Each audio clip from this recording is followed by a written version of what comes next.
Hello, in this video I'm gonna show you how you can clear browsing data in Google Chrome. So what we need to do is go to the top right corner and then click on these three dots over here.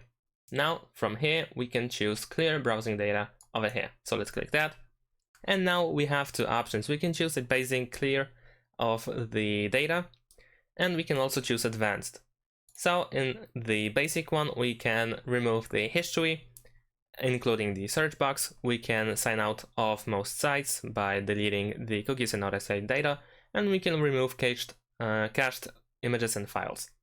We can also choose the time range. So by default it is last hour, but we can choose up to all the time.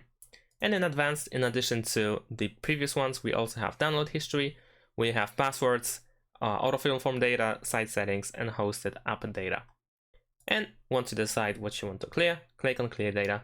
And that's pretty much it. Thanks for watching, leave a like and subscribe to my channel, and see you in my next videos. Bye!